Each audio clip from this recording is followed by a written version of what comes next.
دیکھیے جہاں تواصی بالحق ہوگا معاشرے سے ریزنٹمنٹ لازماً آئے گی. میں نے بتایا بچے ہی آپ کے گلے پڑ جائیں گے. آپ کون ہیں ہمارے معاملے میں دخل دینے والے؟ اور آپ بڑے حق کی بات کریں تو جن کی خدائی کے تخت جمے ہوئے ہیں وہ آپ کی بات جو ہے وہ چلنے دیں گے؟ وہ تو خود خدا بنے ہوئے، خود حاکم بنے ہوئے ہیں. لہذا ریزنٹمنٹ از اے رول، اپوزیشن از اے رول.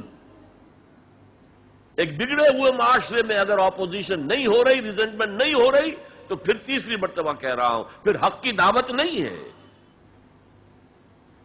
آپ نے اندر خانے کوئی معاہدہ کیا ہوا ہے اس باطل کے ساتھ، ہم تمہیں نہیں چھیڑیں گے، تمہاری دکھتی رگ پر ہاتھ نہیں رکھیں گے، بس ہم واس کہیں گے، پھر ٹھیک ہے. بلکہ وہ خود آپ کے گلے میں ہار ڈال دیں گے. وَتَوَاصَوْا بِالصَّبْرِ، صبر. یہ صبر جو ہے بہت سے معنی میں آتا ہے.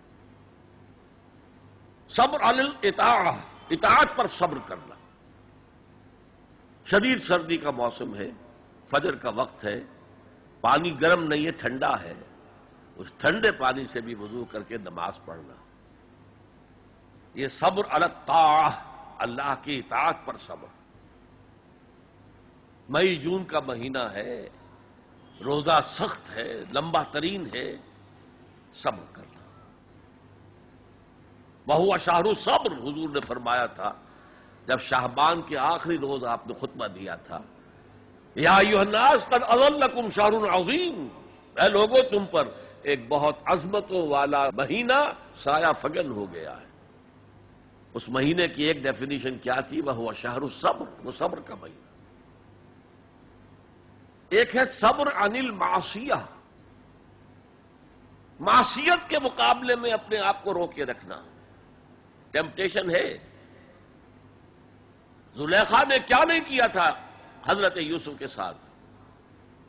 یہ روکنا، تھامنا. قرآن مجید میں بھی الفاظ بڑے عجیب آئے ہیں. وَلَقَدْ ہَمَّتْ بِهِ وَهَمَّ بِهَا لَوْلَا أَن رَأَىٰ بُرْهَانَ رَبِّهِ. وہ عورت تو اس کی طرف بڑھی ہی تھی، وہ بھی بڑھتا اگر وہ اللہ کی کوئی برہان نہ دیکھ لیتا. کیا چیز اللہ نے اس وقت دکھائی ہے؟ جوان آدمی ہے، جوان رانا ہے، ایک عورت بدی کی دعوت دے رہی. روکنا، تھامنا اپنے آپ. اور پھر جب معاملہ آگے بڑھا، رب السجن احب الی مما یدعوننی الیہ، اے اللہ مجھے جیل خانہ زیادہ پسند ہے اس کام سے جس کی طرف یہ عورتیں مجھے بلا رہی ہیں. یہ صبر عن المعصیہ، صبر علی الطاعہ، صبر علی المعصیہ. لیکن ایک صبر وہ ہے جو اللہ کے دین کو قائم کرنے کی جد و جہد میں پرسیکیوشن کے مقابلے میں کرنا پڑتا ہے. جب مکے میں پرسیکیوشن ہو رہی تھی نوجوانوں کی، غلاموں کی، کنیزوں کی، جب صبر کرو، صبر کرو، جھیلو. جب حضرت یاسر رضی اللہ تعالی عنہ اور ان کی اہلیہ حضرت سمیہ رضی اللہ تعالی عنہ اور بیٹا عمار ابن یاسر ٹارچر کر رہا تھا، ابو جہل ان کو ٹارچر کر رہا تھا ہر طرح سے، کبھی جسم کا حصہ جلایا، کبھی کچھ اور کیا. تنگ آ گیا، کسی طریقے سے بھی کوئی کلمہ کفر کہنے کے لیے آمادہ نہیں ہوئی نہ حضرت سمیہ اور نہ حضرت یاسر. حالانکہ شریعت میں اجازت ہے، جان بچانے کے لیے کلمہ کفر کہا جا سکتا ہے بشرطے کہ ایمان دل میں قائم رہے، برقرار رہے. لیکن عزیمت کیا، جان دے دو، کلمہ کفر نہ کہو. حضور پاس سے گزرتے تھے اور چونکہ حکم صحابہ کو یہ تھا، ورنہ میرے اندازے میں اس وقت کم سے کم 40 صحابہ موجود تھے مکے میں، وہ تکہ بوٹی کر دیتے ابو جہل کی. بعد میں جو ہوتا دیکھا جاتا. یا 70 صحابہ احد میں شہید نہیں ہو گئے؟ تو اس وقت اگر چند صحابہ شہید ہو جاتے تو کون سی بڑی بات تھی. لیکن یہ ہے انقلاب محمدی صلی اللہ علیہ وسلم کا طریقہ کار، جس کی روح سے اس وقت صبر لازم تھا. اللہ اپنے رسول کو حکم دے رہا تھا، فاصبر کما صبر اولو العزم من الرسل۔ اے نبی، آپ کو یہ کوئی پاگل کہہ رہا ہے، کوئی مجنون کہہ رہا ہے، کوئی شاعر کہہ رہا ہے، کوئی ساحر کہہ رہا ہے، کوئی مسحور کہہ رہا ہے، کوئی جھوٹا کہہ رہا ہے، کوئی کہہ رہا ہے کہ انہوں نے ایک غلام اپنی کسی کوٹھڑی میں بند کر رکھا ہے جو عجمی ہے، جو تورات اور انجیل کا ماہر ہے، وہاں سے ڈکٹیشن لیتے ہیں اور ہم پر آ کر دھونس جماتے ہیں یہ اللہ کی وحی آئی۔ کیا کیا نہیں کہا جا رہا تھا، اور قرآن خود گواہی دیتا ہے، وَلَقَدْ نَعْلَمُ أَنَّكَ يَضِيقُ صَدْرُكَ بِمَا يَقُولُونَ۔ اے نبی، ہمیں خوب معلوم ہے کہ جو کچھ یہ آپ کے بارے میں کہہ رہے ہیں اس سے آپ کا سینہ بھجتا ہے، صدمہ ہوتا ہے، غم ہوتا ہے۔ یہی تھے جو مجھے الصادق اور الامین کہتے تھے، یہی تو تھے میرے قدموں تلے اپنی نگاہیں بچھاتے تھے۔ آج یہ مجھے شاعر، ساحر، مسحور، مجنون کیا نہیں کہہ رہے۔ اللہ فرماتا صبر کرو، وَاصْبِرْ عَلَىٰ مَا يَقُولُونَ وَاهْجُرْهُمْ هَجْرًا جَمِيلًا، صبر کرو جو کچھ کہہ رہے ہیں۔ وَاصْبِرْ كَمَا صَبَرَ أُولُو الْعَزْمِ مِنَ الرُّسُلِ، صبر کیجئے جیسے ہمارے دوسرے اولو العزم رسولوں نے صبر کیا۔ کیا حضرت نوح نے 950 برس تک صبر نہیں کیا؟ صبر کیجئے، وَاصْبِرْ وَمَا صَبْرُكَ إِلَّا بِاللَّهِ، صبر کیجئے، اور آپ کا صبر تو اللہ ہی کے سہارے قائم ہے۔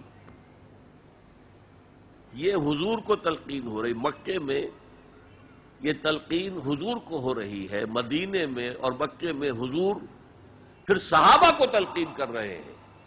جب ٹارچر ہو رہا تھا حضرت سمیہ اور حضرت یاسر اور حضرت عمار پر، بات کہتے میں جھجک ہوتی ہے، بیٹے کو، جوان بیٹے کو، عمار کو ایک ستون سے باندھ دیا گیا، ان کے سامنے ان کی ماں کو برہنہ کیا، حضور پاس سے گزر رہے ہیں اور کیا کہہ رہے ہیں، اصبروا یا آل یاسر فإن موعدکم الجنہ۔ اے یاسر کے گھر والوں، صبر کرو، تمہارے وعدے کی جگہ جنت ہے، جنت میں تمہارے استقبال کی تیاریاں ہو رہی ہیں، صبر کرو۔ اور انہوں نے صبر کیا۔ حضرت سمیہ کے سامنے ابو جہل نے ایک چھوٹا سا بت کو پیش کیا، ایک دفعہ کہہ دو کہ ہاں اس میں بھی کچھ ہے، اسے بھی کچھ اختیار ہے، میں چھوڑ دوں گا تجھے۔ انہوں نے تھوک دیا اس بت کے اوپر، اور غصے میں آ کر اس نے برچھا جو ہے، برہنہ تو کیا ہوا تھا، ان کے شرمگاہ کے اندر مارا ہے جو پورے جسم سے آر پار ہو گیا۔ یہ تھا صبر، اصبروا اصبروا اصبروا۔ پھر مدنی دور میں آ کر ایک دوسرا صبر شروع ہو گیا، اب جنگوں کا دور آیا، ہتھیلی پر جان رکھو اور باہر آ جاؤ۔ وَلَا تَقُولُوا لِمَن يُقْتَلُ فِي سَبِيلِ اللَّهِ أَمْوَاتٌ بَلْ أَحْيَاءٌ وَلَٰكِن لَّا تَشْعُرُونَ يَا أَيُّهَا الَّذِينَ آمَنُوا اسْتَعِينُوا بِالصَّبْرِ وَالصَّلَاةِ، اے اہل ایمان مدد حاصل کرو صبر سے اور نماز سے۔ إِنَّ اللَّهَ مَعَ الصَّابِرِينَ، یقیناً اللہ صابروں کے ساتھ ہے، صبر کرنے والوں کے ساتھ ہے۔ وَلَا تَقُولُوا لِمَن يُقْتَلُ فِي سَبِيلِ اللَّهِ أَمْوَاتٌ، کبھی نہ کہنا اس کو جو اللہ کی راہ میں قتل ہو جائے کہ وہ مردہ ہے۔ بَلْ أَحْيَاءٌ وَلَٰكِن لَّا تَشْعُرُونَ، وہ زندہ ہیں لیکن تمہیں اس کا شعور نہیں ہے۔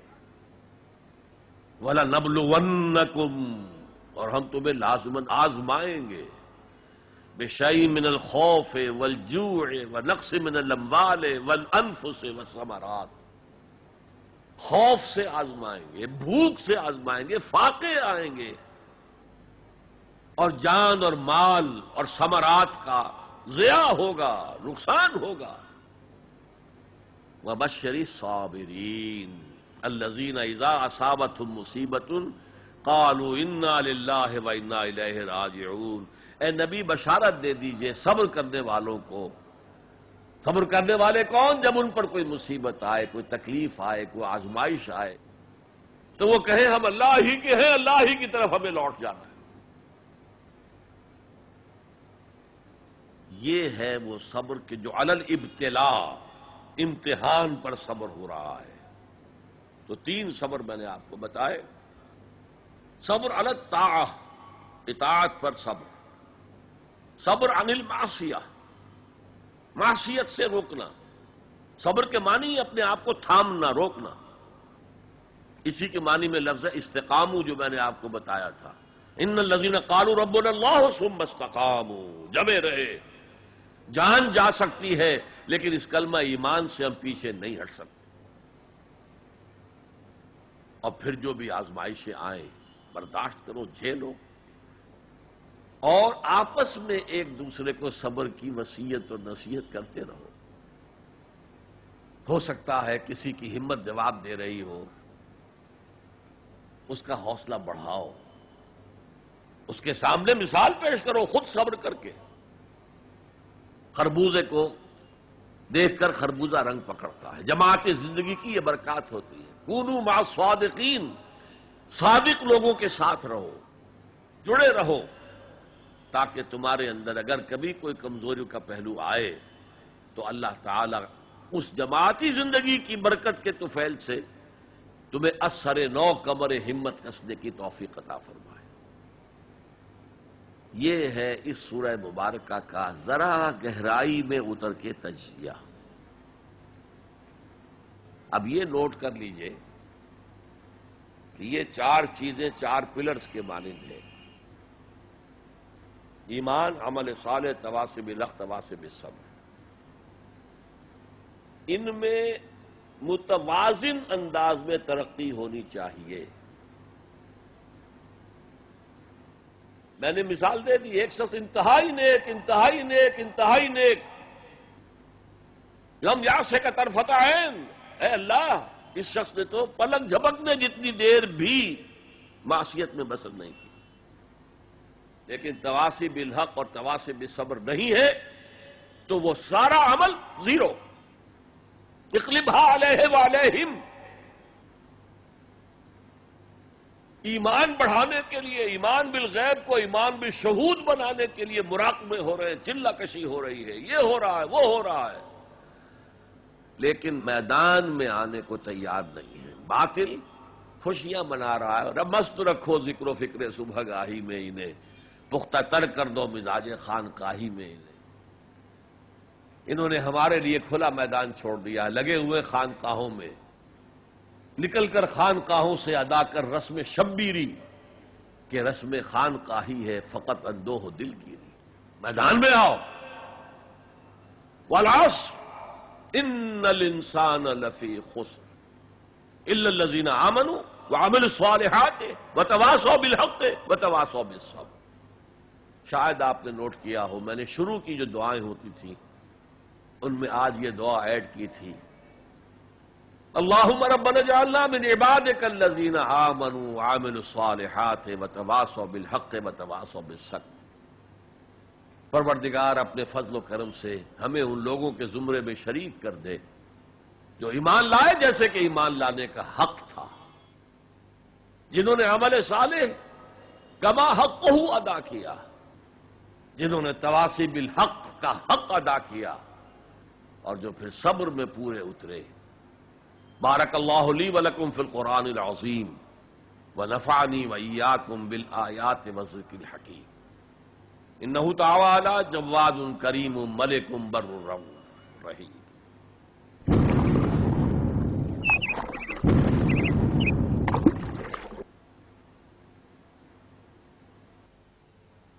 جزاک اللہ ڈاکٹر صاحب۔ نجات کی راہ پر ایک پرمغز تقریر ہم نے آپ سے سنی۔ پہلا سوال ایک یوسف علی ساون صاحب ہیں جو کہتے ہیں: محترم جناب ڈاکٹر صاحب السلام علیکم، میرا سوال یہ ہے کہ آدم علیہ السلام سے لے کر حضور صلی اللہ علیہ وسلم تک سب نے توحید اور عمل صالح کی تعلیم دی، اور ہمارے نبی پر نبوت بھی ختم ہو گئی۔ اب میرا یہ سوال ہے کہ دنیا میں جتنی قومیں آباد تھیں اور ہیں اور قیامت تک رہے گی، ان تمام قوموں کی راہ نجات دین اسلام ہے یا کوئی اور دین ہے؟ برائے کرم وضاحت کیجیے۔ میرے نزدیک تو اس میں کسی شک و شبے کی گنجائش نہیں ہے کہ پوری نوع انسانی کے لیے راہ نجات یہی ہے جو سورۃ العصر میں بیان ہوئی۔ یہ لازمی ہے اور تمام انسانوں کے لیے لازمی ہے۔ البتہ وہ لوگ جن تک کہ قرآن کی اور حضور کی دعوت پہنچی ہی نہ ہو، ان کے بارے میں اللہ تعالی صرف توحید پر محاسبہ کرے گا، اس لیے کہ توحید فطرت کے اندر ہے۔ رسالت کا پیغام پہنچا ہی نہیں، شریعت پہنچائی نہیں گئی، تو محاسبہ کیسے ہوگا؟ یہ معاملہ ذہن میں رکھے، باقی راہ نجات اس کے سوا اور کوئی نہیں۔ ایک اور سوال ہے جو کسی غیر مسلم بھائی کا ہے، پروین جادھو۔ وہ ہم سے سوال کر رہے ہیں کہ I am a non Muslim, what is the way of my نجات and how can I declare of my ایمان؟ Very easy. I told you in the beginning that to become a Muslim you have only to testify. I testify that there is no God except Allah. And I testify that Muhammad is his messenger and prophet. You become a Muslim. And then you try to go deeper and deeper and deeper into Iman so that it becomes a conviction with you, conviction about the existence of God, conviction about the Ba'as Ba'd al-Maut, resurrection, conviction about the hereafter, conviction about the institution of prophethood, conviction that the prophethood came to an end on Muhammad sallallahu alaihi wasallam and reached its climax in his personality, etc., etc. So this will add and go on deepening your faith or your iman or your conviction.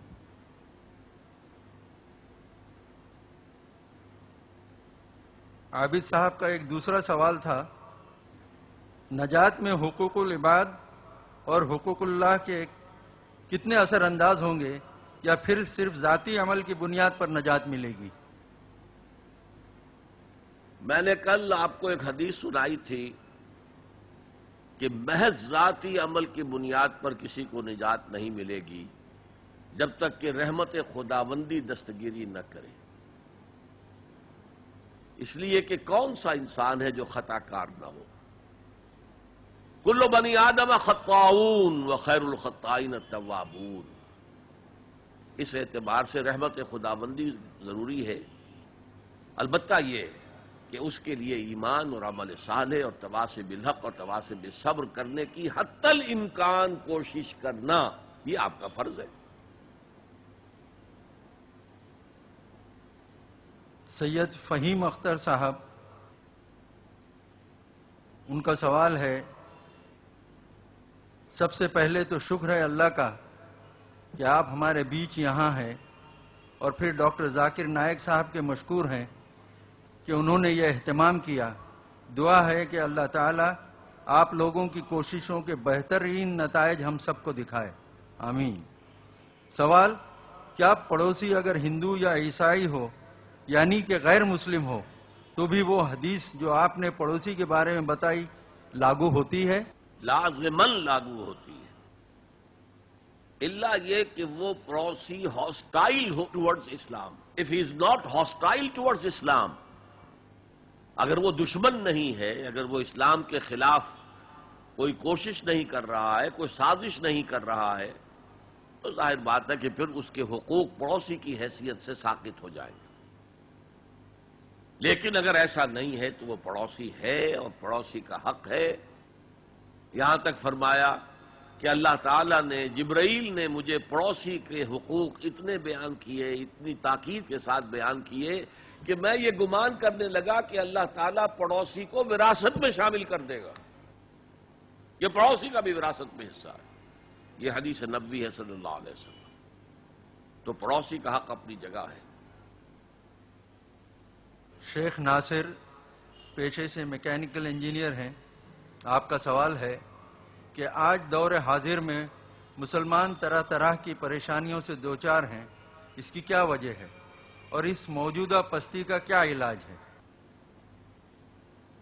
میں مختصر ترین الفاظ میں آپ سے یہ عرض کروں گا کہ اس وقت ہم اللہ کے عذاب کے شکنجے میں ہیں۔ کیوں؟ جس قوم کے پاس اللہ کی کتاب ہو اور اللہ کی شریعت ہو اور وہ اللہ کے رسول کے امتی ہونے کے مدعی ہوں، وہ قوم زمین پر اللہ کی ریپرزنٹیٹو ہو جاتی ہے۔ اب اگر وہ قوم اپنے عمل سے مس ریپرزینٹ کرے تو وہ کافروں سے بدتر ہے، غیر مسلموں سے بدتر ہے، پھر ان کو عذاب ملتا ہے۔ آج ہماری ذلت اور رسوائی، ہم سے پہلے بھی ایک امت تھی اور بڑی چہیتی اور لاڈلی امت تھی، ذرا اندازہ تو کیجئے، بنی اسرائیل صحرا میں سفر کر رہے ہیں تو ابر کا سائبان ساتھ ساتھ چل رہا ہے، دھوپ نہ ستائے، کھانے پینے کی ضرورت پیش آئی ہے تو من و سلوہ نازل کر دیا ہے، پانی کے لیے ایک ضرب لگی ہے عصا کی اور 12 چشمے، تاکہ 12 کے 12 قبیلے اپنا اپنا چشمہ معین کر لیں۔ تو یہ ساری جو جن کے اوپر نعمتیں ہوئی ہیں انہی کے بارے میں فرمایا گیا جب انہوں نے بے عملی اختیار کی، بد عملی اختیار کی، شریعت کو پس پش ڈال دیا، اللہ کی کتاب کو پس پش ڈال دیا۔ نبذ فریق من الذین اوتوا الکتاب کتاب اللہ وراء ظہورہم، تو پھر اللہ نے فرمایا ضربت علیہم الذلۃ والمسکنۃ وباؤوا بغضب من اللہ، ان پر ذلت، کمزوری اور مسکنت، کم ہمتی مسلط کر دی گئی، اللہ کے عذاب کے اندر گر گئے۔ اسیرینز آئے، ان کا مقابلہ نہیں کر سکے، انہوں نے سلطنت اسرائیل کو تہو بالا کر کے ختم کر دیا۔ نبوکدنضر آئے، اس کا مقابلہ نہیں کر سکے، اس نے لاکھوں کو قتل کیا، لاکھوں کو وہ کیپٹیو بنا کر بیبیلونیا لے گیا، اور حضرت سلیمان کے بنائے ہوئی مسجد کو، جسے وہ ٹیمپل کہتے ہیں، ٹیمپل آف سولومن، اسے گرا کر زمین کے برابر کر دیا، 2 اینٹیں سلامت نہ رہی، یروشلم میں ایک انسان نہ رہا، کوئی متنفس نہ رہا۔ یہ عذاب کیوں آئے تھے؟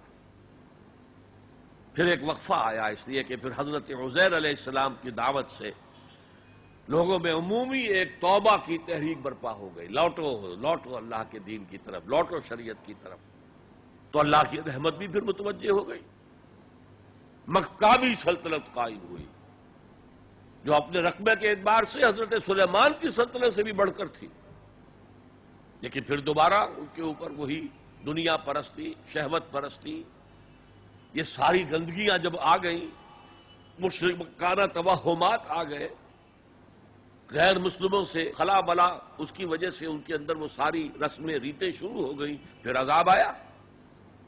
پہلے یونانیوں کے ہاتھوں رگڑا گیا ان کو، سکندر کے ہاتھوں، سلیوکس کے ہاتھوں، اور پھر رومنز کے ہاتھوں رگڑا گیا، یہاں تک کہ 70 عیسوی میں ٹائٹس رومی نے، کیونکہ انہوں نے بغاوت کی تھی ان کے خلاف، رومنز کے خلاف، تو حملہ کر کے 1,33,000 یہودیوں کو ایک دن میں قتل کیا، اور جو دوسرا ٹیمپل انہوں نے بنا لیا تھا، سیکنڈ ٹیمپل جس کو وہ کہتے ہیں، اس مکابی دور میں وہ حضرت سلیمان کا بنایا ہوا وہ معبد جو ہے وہ دوبارہ بن گیا، 70 عیسوی میں اسے پھر گرا دیا گیا، آج تک گرا پڑا ہے، 1934 برس سے ان کا خانہ کعبہ گرا ہوا ہے۔ یہ اللہ کا قانون ہے، جو امت کتاب اللہ اور شریعت خداوندی کی حامل ہو کر اور طرز عمل اس کا مختلف اور برعکس ہوگا، وہ کافروں سے بدتر ہے اللہ کی نگاہ میں۔ اب علاج ایک ہی ہے،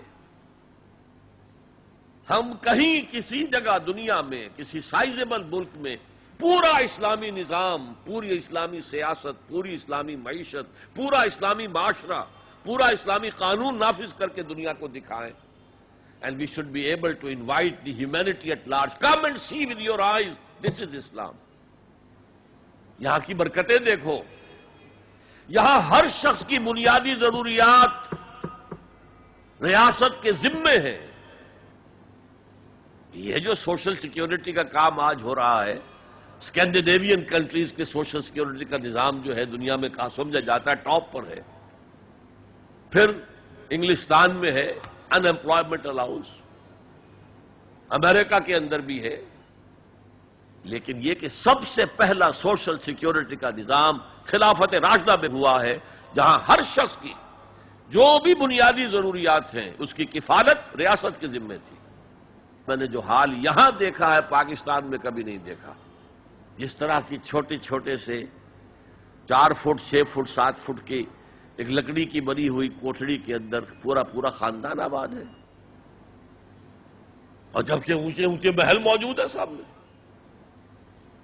یہ عجیب ملک ہے، ڈیموکریسی میں بہت اونچا، لیکن سوشل سیکیورٹی کا کوئی نظام سرے سے نہیں، سرے سے نہیں. ہمارے ہاں پاکستان میں بھی وہ کوئی اسلامی نظام ہے، جو زکوٰۃ ہے وہ پورا بیت المال کا نظام قائم نہیں ہے جیسے کہ ہونا چاہے. پھر بھی کچھ نہ کچھ زکوٰۃ کا نظام جو قائم کر گئے تھے ضیاء الحق صاحب، اس سے کچھ نہ کچھ غریبوں کی مدد ہوتی ہے. تو بہرحال جب تک ہم دنیا کے سامنے اسلام کی نمائندگی نہیں کریں گے، صحیح اسلام کی اور کامل اسلام کی، اس وقت تک ہمارے حالات میں کوئی بہتری نہیں آ سکتی.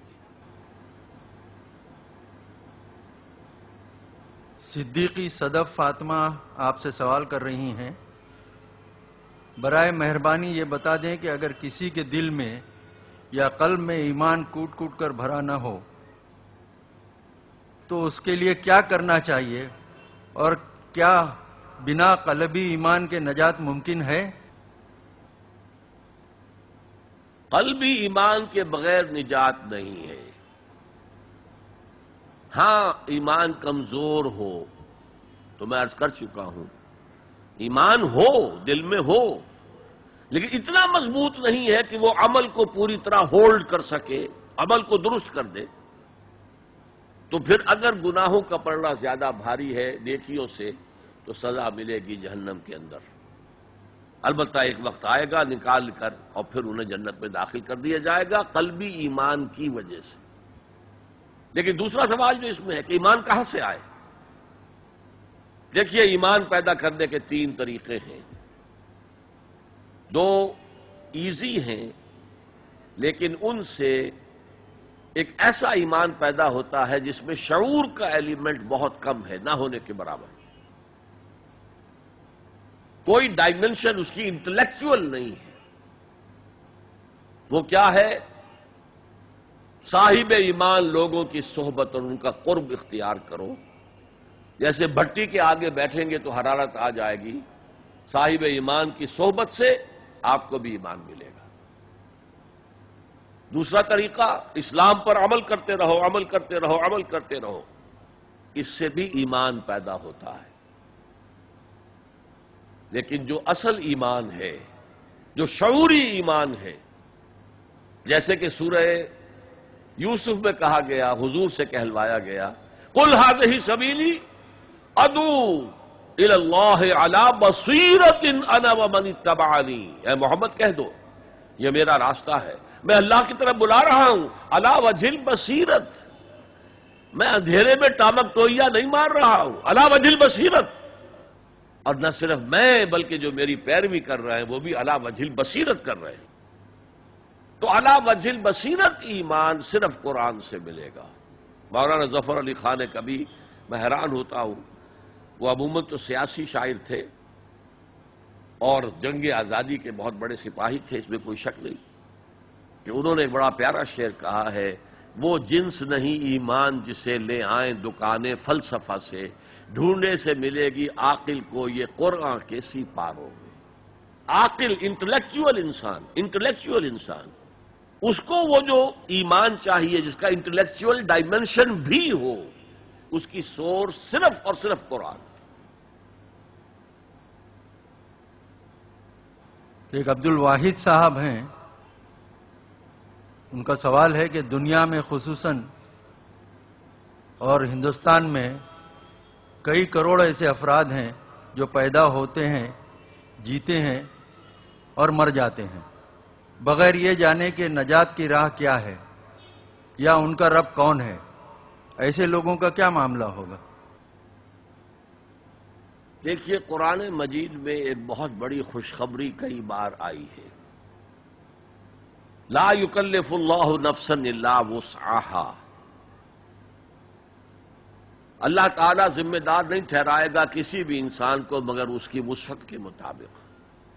اگر اس تک علم پہنچا ہی نہیں، دعوت پہنچی ہی نہیں، تو میں محتاط ترین الفاظ میں کہوں گا، اللہ ان کے ساتھ نرمی کرے گا، وہ اللہ تعالی کے عفو کے مستحق ہوں گے۔ البتہ اگر کسی کو دعوت پہنچا دی گئی، پڑھا لکھا انسان ہے، قرآن بھی پڑھ لیا اس نے، اور پھر بھی وہ ایمان نہیں لایا، تو وہ کافر ہے، اس کے لیے پھر آخرت میں عذاب ہے۔ انہی صاحب کا دوسرا سوال ہے، اسلام کی دعوت ایک اہم فریضہ ہے، لیکن اس سے غفلت پائی جاتی ہے، ایسے میں مایوسی بھی ہوتی ہے اور کبھی اپنی بے بسی پر افسوس بھی۔ آج جس تیزی سے بے دینی پھیل رہی ہے اس میں ہماری بساط کچھ بھی نظر نہیں آتی، ایسے میں ہم کیسے کوشش کریں سروائیو کریں؟ اصل میں اس احساس کے پیچھے ایک مغالطہ ہے، انسان اپنی صلاحیتوں اور قوتوں سے ناواقف ہے، ایک ایک فرد کے اندر اللہ نے بہت طاقت رکھی ہوئی۔ یہ دوسری بات ہے کہ ہم نے وہ ساری ڈائیورٹ کی ہے دنیا کی طرف۔ آخر دنیا میں انسان کامیاب ہے تو کیسے؟ محنت سے ہے نا، وہی محنت دین کے لیے کی جائے گی تو نتائج نکلیں گے۔ البتہ ایک امکان ہے، کسی قوم کی اللہ تعالی ہلاکت کا فیصلہ کر چکا ہو، وہ اتنے دور جا چکے ہوں، ان کے دل اتنے سخت ہو چکے ہوں کہ ان کے اوپر کوئی شے اثر انداز نہ ہو، تو داعی جو ہے، دعوت دینے والا، وہ چاہے سر پٹکتا رہے گا، کوئی نتیجہ نہیں نکلے گا، جیسے کہ حضرت نوح علیہ السلام کے معاملے میں ہے۔ لیکن پھر بھی مجھے اور آپ کو اپنا فرض ادا کرنے کے لیے، اپنی نجات کے لیے یہ کام کرنا ہے۔ کوئی نتیجہ نکلے نہ نکلے، اس سے مجھے کوئی بحث نہیں، نتیجہ تو اللہ کے ہاتھ میں ہے، میرے ہاتھ میں نہیں ہے۔ لیکن اس فرض کو، اس ایمان کا حصول، ایمان حقیقی کا حصول، عمل صالح، تواصی بالحق، تواصی بالصبر، اس کو ادا کرنا یہ میری ذمہ داری ہے۔ اگر میں نہیں کرتا ہوں تو میں پکڑا جاؤں گا قیامت کے دن۔ آپ کو معلوم ہے قرآن میں 2 دفعہ کہا گیا ہے، یوم یفر المرء من اخیہ وامہ وابیہ وصاحبتہ وبنیہ، جس دن بھاگے گا انسان اپنے بھائی سے بھی، اور اپنی ماں سے بھی، اور اپنے باپ سے بھی، اور اپنی بیوی سے بھی، اور اپنی اولاد سے بھی۔ کیوں؟ نفسی نفسی نفسی نفسی نفسی نفسی، مجھے بچا لیا جائے، مجھے بچا لیا جائے، میری اولاد کو جھونک دو، میرے ماں باپ کو جھونک دو، میری بیوی کو جھونک دو، بیوی کہے گی میرے شوہر کو جھونک دو، مجھے بچا۔ یہی نفسی نفسی دنیا میں رہے آپ کی، مجھے اپنے آپ کو بچانا ہے سب سے پہلے، اور پھر مجھے اپنے سب سے پہلے آل اولاد کو بچانا ہے۔ یا ایھا الذین آمنوا قوا انفسکم واہلیکم نارا، اے ایمان والو بچاؤ اپنے آپ کو اور اپنے اہل و عیال کو آگ سے۔ یہ کام جو ہے آپ کریں اور سمجھ لیں، نہ بیٹا کام آئے گا، نہ جورو کام آئے گی، نہ باپ کام آئے گا، نہ ماں کام آئے گی، تمہارا اپنا عمل۔ اگر تم اس راستے پر چلے، اپنی ہمت کے مطابق چلتے رہے، تو اللہ تعالیٰ کے عفو و درگزر کے مستحق ہوگے، اور وہی اصل کامیابی ہے۔ ذالک ھو الفوز العظیم، اصل بڑی کامیابی وہی ہے۔ ایک اختر السلطان اصلاحی صاحب ہیں جو پیشے سے مدرس ہیں، وہ پوچھ رہے ہیں، ٹو فائٹ باطل in these days Gandhi ji's policy is more correct, does this mean that God forbid our Prophet sallallahu alaihi wasallam did not provide any guidance for the present circumstances? Gandhi ji کا اپنا کہنا یہ ہے کہ میں نے نان وائلنس حضرت مسیح اور حضرت محمد سے سیکھا۔ تو گائیڈنس تو تھی، مکے کے اندر کیا تھا؟ آج بھی میں نے بتایا، no raising of hands even in self defence, let them kill you, no harm, you will get shahada, you will be martyrs۔ لیکن پورے 13 سال یا 12 سال مکے کا آرڈر آف دی ڈے یہ تھا، no retaliation whatsoever, no raising of hands even in self defense۔ ورنہ جو میں نے آپ کو خباب بن الارض کا واقعہ سنایا ہے، جس آدمی کو یہ پتا چل گیا مجھے تو یہ انگاروں پر بھون دیں گے، اسے اجازت ہو تو 2-4 کو مار کر مرے گا کہ نہیں؟ بلی کو بھی اگر کہیں گھیر لیں آپ کسی کونے میں اور اسے پتا چلے کوئی راستہ نہیں، وہ آپ پر جھپٹے گی، کیا جان ہے اس کی بیچاری کی، لیکن وہ آپ کی آنکھوں پر آ کر حملہ کرے گی۔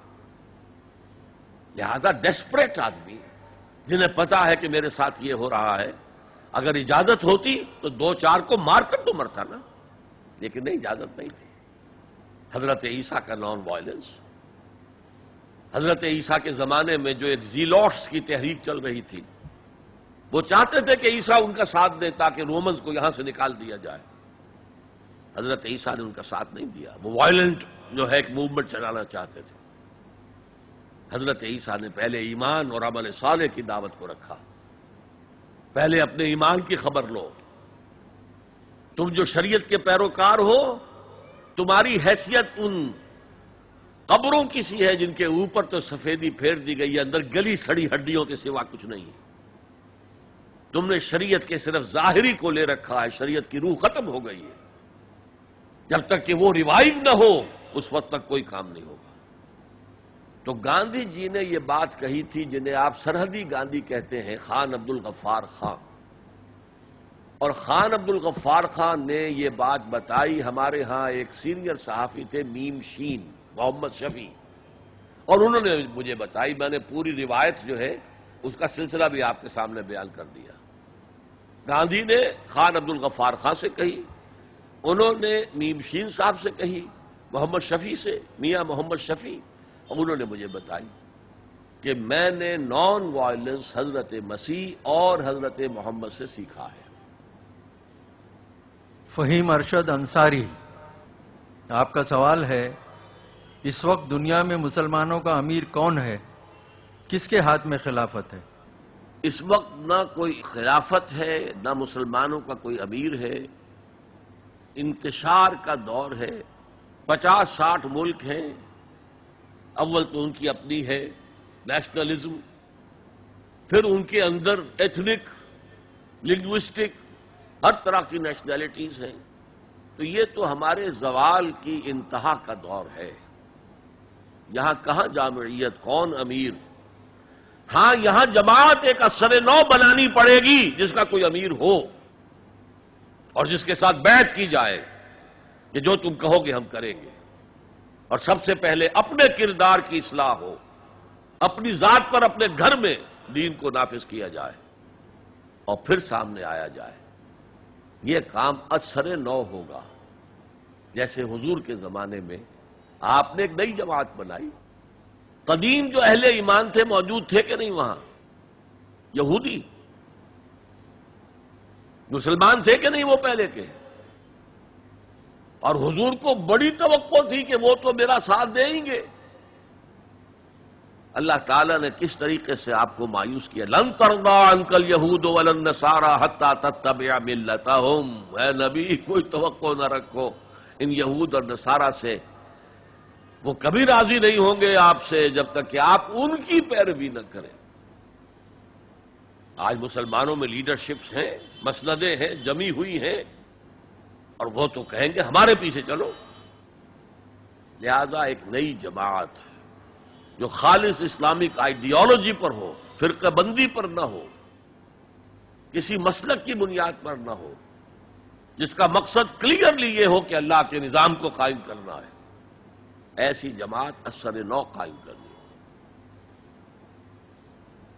سید واجد ہاشمی، پیشے سے انجینئر، آپ کا سوال ہے، کیا انسان کو محض سورۃ العصر ہی کافی تھی؟ باوجود اس کے اللہ نے سارا قرآن نازل کر دیا؟ تو اللہ ہم سے کتنی انسیت رکھتا ہے، اس کے پیمانے کی پیمائش کیا ہے؟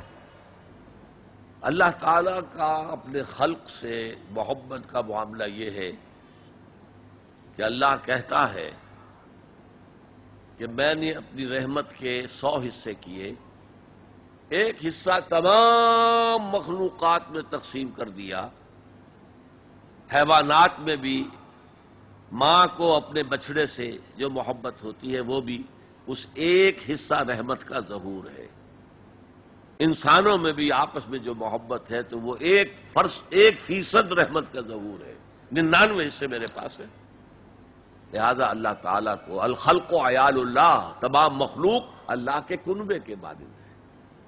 اللہ کو انسانوں سے بہت محبت ہے، ودود ہے. ودود کہتے ہیں جس بہت ہی محبت کرنے والا. ہاں غلط کام کرو گے تو سزا بھی دے گا. دونوں شانیں بیک وقت سامنے رکھنی چاہیے. اگر آپ زیادہ اس کی غفاری پر دھوکہ کھا گئے تو بھی مارے جائیں گے، اور اگر اس کی مغفرت سے مایوس ہو گئے تب بھی مارے جائیں گے. اس لیے کہ مایوسی کفر ہے. مایوسی کے بعد قوا جواب دے جاتے ہیں، ہمت ختم ہو جاتی ہے، عمل کا جذبہ باقی نہیں رہتا. لہذا انسان کا اللہ کے ساتھ رشتہ ہونا چاہیے ما بین الخوف والرجاء. خوف بھی ہو اللہ پکڑے گا، اللہ پوچھے گا، اللہ کی سزا ہے، اور امید بھی ہو اللہ غفار ہے، غفور ہے، رحیم ہے، ستار ہے. یہ دونوں کیفیتیں ساتھ ساتھ چلیں، ورنہ اگر ایک کیفیت کا غلبہ ہو گیا تو یہ دونوں کیفیتیں جو ہیں علیحدہ علیحدہ مہلک ہو جائیں گی. You said in your talk that we have to stop those things that go against Allah's law. So if my family goes against Islam by watching TV serials that are un-Islamic, then what should I do? Number one, turn off the TV till I am stopped by my family, or else. Please throw some light on this topic. پہلا کام یہ ہے کہ آپ نصیحت کریں، امر بالمعروف نہی عن المنکر سے کام لیں، اور نرمی کے ساتھ سمجھائیں اور ان سے کہیں کہ وہ ان چیزوں سے باز آ جائیں. البتہ اگر نہیں بات چل رہی، ٹی وی کا دیکھنا محض میرے نزدیک اتنی بڑی بات نہیں ہے، لیکن اگر اس سے کوئی بڑی بات بھی ہے اور وہ بیوی اڑی ہوئی ہے اس پر، تو اللہ نے طلاق کا راستہ کھولا ہوا ہے. میرا اور تمہارا راستہ علیحدہ ہے، بتا دیا جائے. اگر تم باز نہیں آؤ گی اس کام سے تو ٹھیک ہے، لکم دینکم ولی دین، تمہارا طریقہ تمہارے لیے، میرا طریقہ میرے لیے. قرآن مجید میں کہا گیا ہے کہ اگر تمہارا نباہ نہیں ہو رہا اور اگر تمہیں نشوز کا اندیشہ ہے، بیوی کا کام ہے شوہر کا حکم مانے. الرجال قوامون علی النساء، رجال مرد حکمران ہیں عورتوں پر، اور جو اصل نیک بیویاں ہیں والصالحات قانتات، نیک بیویاں وہ ہیں جو اپنے شوہروں کی اطاعت کرتی ہیں. ہاں اگر وہ گناہ کا حکم دے تو اطاعت نہیں ہے، لیکن جب وہ حکم بھی نیکی کا دے رہے ہوں تب تو اطاعت بالکل فرض ہو جائے گی. ایک سوال محمد شمیم صاحب کا ہے، تو کہتے ہیں کہ دلیل دی جاتی ہے کہ ہر نفس جو کرتا ہے وہ پہلے سے طے شدہ ہے، پھر ہم اچھے اور برے عمل و فعل کیسے کریں یا کرتے ہیں؟ یہ بڑا پیچیدہ مسئلہ ہے قدر کا. تقدیر کا جو تصور ہمارے ذہنوں میں ہے وہ صحیح نہیں ہے. قدر کہتے ہیں اندازے کو، ایویلویٹ کرنا، کسی چیز کی قدر و قیمت کا اندازہ کرنا. اللہ نے ہر جاندار کے لیے ایک اندازہ مقرر کر دیا. مثلا چھوٹی سی چڑیا ہے اور وہ ہوا میں اڑتی پھر رہی ہے. انسان ہوا میں نہیں اڑ سکتا. مشین بنا کر ہوائی جہاز میں اڑ جائے، خود تو نہیں اڑ سکتا. تو یہ ہر نوع کی ایک تقدیر ہے. اسی طریقے سے ہر انسان کی بھی کچھ لمیٹیشنز ہیں. ہر انسان کو دو چیزیں ملتی ہیں جس میں اس کا کوئی دخل نہیں. اسے والدین کی طرف سے جینز مل رہے ہیں، اس کے اثرات اس کی شخصیت پر ہوں گے. پھر جس ماحول میں اسے پیدا کیا گیا ہے اس ماحول کے اثرات ہوں گے. ان دونوں سے مل کر شاکلہ بنتا ہے. قرآن مجید نے شاکلہ کہا ہے. شاکلہ کہتے ہیں پیٹرن کو. آپ نے لوہے سے کوئی چیز ڈھالنی ہے تو پہلے لکڑی کا پاٹرن بناتے ہیں. ہمارے مصری لوگ پاٹرن کہتے ہیں اس کو. اسے آپ پیٹرن سمجھیے تاکہ اس میں آپ نے لوہا پگھلا کر ڈالا تو اسی کے مطابق ڈھل گیا. تو ہر انسان کا ایک پیٹرن ہے جو اس کے جینز سے اور اس کے انوائرمنٹ سے بنا ہے، اور ہر انسان کا محاسبہ اسی اعتبار سے ہوگا. اگر کسی کے شاکلہ میں 100% نیکی کا اللہ تعالی نے صلاحیت رکھی تھی اور اس نے 40% کی ہے، وہ مارا گیا. جس کے اندر رکھی 50% دی، اس نے 40% کر لیا، کامیاب ہو جائے گا. لا یکلف اللہ نفسا الا وسعها. Every individual will be judged according to what was given to him by Allah subhanahu wa ta'ala. لیکن تقدیر کا مطلب یہ نہیں ہے that we are bound to do something. No. There is no predestination. It's only pre-knowledge. اللہ نے مجھے اختیار دیا، چاہے یہ کرو چاہے وہ کرو، اما شاکرا و اما کفورا. فمن شاء فلیؤمن ومن شاء فلیکفر. جو چاہے ایمان لائے، جو چاہے کفر کا اختیار کر لے. لیکن اللہ کو معلوم ہے کہ تم کیا کرو گے. یہ پری نالج ہے اللہ کا، پری ڈیسٹینیشن نہیں ہے. اللہ نے مجبور نہیں کیا ہے. ہاں وہ لمیٹیشن جو آپ کی شخصیت کے اندر ہے وہ اپنی جگہ ہے، لیکن نیکی اور بدی، خیر اور شر، حق و باطل کا چوائس آپ کو دیا ہے. اما شاکرا و اما کفورا. اور فمن شاء فلیؤمن ومن شاء فلیکفر. دس free will is with you and you will be adjudged on the basis of this free will. البتہ کتنی نیکی تم کر سکتے تھے اتنی کر لی، کامیاب، چاہے وہ مقدار میں کم ہو. اب جب غزوہ تبوک کے موقع پر حضور نے مسلمانوں سے کہا یہ جیش العسرہ ہے، ساز و سامان چاہیے، اب لاؤ پیسے پیش کرو، حضرت ابوبکر نے اپنا سارا اثاثہ لا کر رکھ دیا. پوچھا اپنے بال بچوں کے لیے کچھ چھوڑ کر آئے ہو؟ کہ کچھ نہیں چھوڑا. صدیق کے لیے ہے خدا کا رسول، بس اللہ کا نام چھوڑ کر آیا ہوں. اب حضرت عثمان نے بہت دولت دی اس وقت. ایک غریب انصاری، اس نے ساری رات ایک یہودی کے باغ میں وہ کنویں سے پانی کھینچ کر باغ کو سیراب کیا. صبح کو اسے کچھ کھجوریں مل گئیں اجرت کے طور پر. اس نے آدھی لا کر اپنے بال بچوں کو دے دی، گھر کا نفقہ، نان نفقہ شام تک کے لیے. آدھی حضور کے سامنے لا کر رکھ دی. جو منافقین موجود تھے انہوں نے تمسخر اڑایا. ہاں جی ہاں، بغیر ان کھجوروں کے تو یہ لشکر جا ہی نہیں سکتا، یہ تو بڑا، یہ تو بہت. حضور نے کیا کہا؟ ان کھجوروں کو اس پورے ڈھیر کے اوپر پھیلا دو، اللہ کی نگاہ میں یہ اس پورے ڈھیر سے زیادہ بھاری ہے. تو آپ جو کچھ کر سکتے ہیں کیجئے. اللہ تعالیٰ کی لاٹھی اندھے کی لاٹھی نہیں ہے جو برابر چلے سب پر، بلکہ ایوری انڈیویجول اس کے علیحدہ علیحدہ حساب ہوگا. اللہ کا کمپیوٹر بہت بڑا ہے، بہت بڑا ہے، بہت بڑا ہے. وہ ہر ایک کی قدر و قیمت کا تعین کر لے گا. اگلا سوال، آپ نے کہا تھا جس نے قرآن کو جھٹلایا وہ عنقریب خسارے میں ہے. تو قرآن اور حدیث کی کتابیں ہونے کے باوجود بھی ہمارے علماء مسجدوں میں، گھروں میں اور درسوں میں قرآن کی باتیں چھوڑ کر بزرگوں اور اماموں کی کتابیں کثرت سے پڑھتے اور پڑھاتے ہیں. کیا ہمارے علماء یہ نہیں جانتے کہ قرآن ہی بخشش کا ذریعہ ہے اور قرآن میں ہی سب فضائل اور مسائل ہیں؟ پھر وہ ایسا کیوں کرتے ہیں؟ تسلی بخش جواب دیں. میرے پاس یہ اختیار تو نہیں ہے کہ آپ کی لازماً تسلی کرا دوں. البتہ میں عرض کرتا ہوں، علماء کرام کو برا بھلا کہنے کی بجائے اپنے گریبانوں میں جھانکیے. آپ خود کیوں نہیں پڑھتے دین کو؟ آپ نے ڈاکٹری پڑھی، آپ نے انجینئرنگ پڑھی، آپ نے MBA کیا، آپ نے کمپیوٹر سائنس کے اندر MSc کیا، آپ کیوں نہیں پڑھتے؟ آپ نے یہ مولوی پروفیشن کریٹ کیوں کیا ہے؟ اسلام میں کوئی مولوی پروفیشن نہیں ہے. اسلام میں نہ پاپائیت ہے نہ برہمنیت ہے. ہر مسلمان کو اس قابل ہونا چاہیے کہ نماز پڑھائے. ہر مسلمان کو اس قابل ہونا چاہیے اپنی بیٹی کا نکاح خود پڑھائے. ہر مسلمان کو اس قابل ہونا چاہیے کہ اپنے باپ کا جنازہ خود پڑھائے. جو دعا اس کے دل کی گہرائی سے نکلے گی وہ کسی عالم دین کے دل سے نکل سکتی ہے.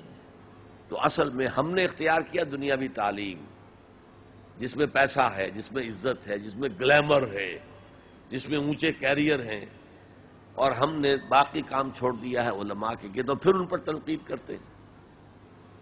لہذا اپنے گریبانوں میں جھانکیے، پانی ہمارے اندر بڑھتا ہے۔ اردو اخبارات میں فلموں کی ایڈز پرنٹ ہوتی ہے، ساتھ ہی جنسی توانائی بڑھانے اور عملیات کی تشہیر بھی ہوتی ہے۔ اخبار والے دلائل یہ دیتے ہیں کہ ان کی وجہ سے اخبار چلتے ہیں۔ برائے کرم ایسے اخبارات سے نجات کا راستہ بتائیے۔ میرے پاس کوئی اس کا راستہ نہیں ہے۔ یہ تو اصل میں وہ لوگ وہی کچھ پیش کرتے ہیں جو پبلک چاہتی ہے۔ آپ پبلک کے مزاج کو بدلیے، وہ چیزیں خود ختم ہو جائیں گی۔ انہیں تو دکان چلانی ہے، ٹی وی چینل چلے گا ہی نہیں جب تک کہ وہ ڈرامے اور یہ اور گانے اور ناچ نہیں ہوں گے۔ کون دیکھے گا اسے؟ کئی چینلز لگے ہوئے ہوں کہیں پر دینی پروگرام، اسے آپ سوئچ اوور کریں گے، چلے جائیں گے کہیں اور جہاں ڈانس ہو رہا ہو۔ تو ان کے لیے اشتہار نہیں آئیں گے تو وہ چل نہیں سکتے۔ اشتہار آئیں گے اگر ایسے پروگرام ہو، اشتہار نہ ملے تو کوئی اخبار چل نہیں سکتا، اور اشتہار وہ لوگ دیتے ہیں جن کا آپ نے نام لیا۔ یہ ایک وشیس سرکل ہے، یہ جو ہے بڑا ایک زہریلا چکر ہے جو چل رہا ہے ہمارے معاشرے کے اندر۔ اب اس میں جب تک کہ بحیثیت مجموعی معاشرہ نہیں بدلتا، آپ ایک ایک کر کے ان برائیوں کو نہیں روک سکتے۔ ڈاکٹر تنویر احمد کا سوال ہے، اور سورۃ العصر کی تفصیلی وعظ سن کر یہ ثابت ہوتا ہے کہ اسلام میں نجات کی راہ اس چھوٹے سے سورے میں موجود ہے۔ سوال یہ ہے کہ ہمارے مسلم معاشرے میں مختلف مسالک موجود ہیں جو اپنی اپنی شناخت عالمی اور علاقائی طور پر رکھتے ہیں، اور ان کا دعویٰ بھی ہے کہ ہمارا ہی مسلک نجات کی راہ کے لیے کافی ہے۔ ایسے لوگوں کے لیے آپ قرآن سے کیا پیغام دینا چاہیں گے؟ میرا پیغام تو وہ ہے جو میں نے 1.5 گھنٹے سے زائد آپ کے سامنے رکھا ہے، اور آپ اگر کام کریں کہ یہ پیغام پہنچائیں ان تک، یہ کیسٹس پہنچائیں، سی ڈیز پہنچائیں، کیا پتا کس کو اللہ تعالیٰ کس کے دل میں وہ بات اتر جائے، آپ ذریعہ بن جائیں۔ جیسے کہ حضور نے فرمایا تھا حضرت علی سے، یا علی لَن يَهْدِيَ اللَّهُ بِكَ رَجُلًا وَاحِدًا خَيْرٌ لَكَ مِنْ حُمُرِ النَّعَمِ۔ اے علی، اگر تمہارے ذریعے سے اللہ تعالیٰ کسی ایک انسان کو بھی ہدایت دے دے، ہدایت تو اللہ دے گا، ذریعہ تم بن جاؤ، تو یہ تمہارے لیے سرخ اونٹوں سے بڑی دولت ہے۔ تو آپ کام شروع کریں، دعوت کے لیے کمر کسیں، پہلے تو طے کریں، اور خاص طور پر جو جوان ہیں ابھی تعلیم حاصل کرنے کی عمر میں ہیں، عربی پڑھیں، عربی سیکھیں، قرآن پڑھیں اور قرآن کے داعی بن جائیں۔ ورنہ یہ ہے کہ جو بھی قرآن مجید کی دعوت کے کام ہو رہے ہیں ان میں تعاون کریں، ان کتابوں کو پھیلائیں، ان ویڈیوز اور سیریز کو پھیلائیں۔ بہرحال اسی سے کوئی نتیجہ برآمد ہو سکتا ہے۔ باقی ہم کسی ایک طبقے کے اوپر سارا الزام ڈال دیں، کسی دوسرے طبقے کو مورد الزام بنا دیں، یہ اس کا کوئی فائدہ نہیں ہے۔ اللہ جانتا ہے کس کا کتنا ہاتھ ہے، کس کی کتنی غلطی ہے۔ اللہ تعالی ہمیں ہماری غلطیاں معاف فرما دے۔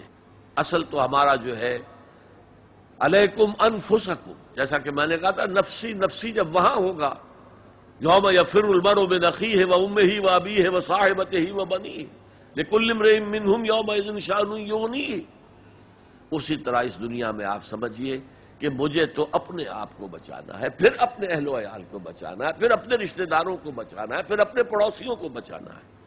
یہ دعوت جو ہے الاقدم فالاقدم، الاقرب فالاقرب، اس کے حساب سے آگے بڑھنی چاہیے۔ یہ نہیں کہ آپ جا کر واس تو کہہ رہے ہیں 500 میل دور اور اپنے گھر والوں کو بھولے ہوئے ہیں، یہ پھر ایک پیشہ ورانہ واس ہوتا ہے، اس کے اندر کوئی تاثیر نہیں ہوتی۔ اللہ تعالیٰ کا احسان ہے اور یہ اس کا فضل و کرم ہے کہ آج ہم سب یہاں جمع ہوئے اور ڈاکٹر صاحب کی ایک بہت ہی پر اثر تقریر نجات کی راہ پر سنی۔ اسی کے ساتھ آج کی اس نشست کے اختتام کا اعلان ہوتا ہے، سبحانک و بحمدک لا الہ الا انت استغفرک و اتوب الیک۔ بسم اللہ الرحمن الرحیم والعصر ان الانسان لفی خسر الا الذین آمنوا وعملوا الصالحات وتواصوا بالحق وتواصوا بالصبر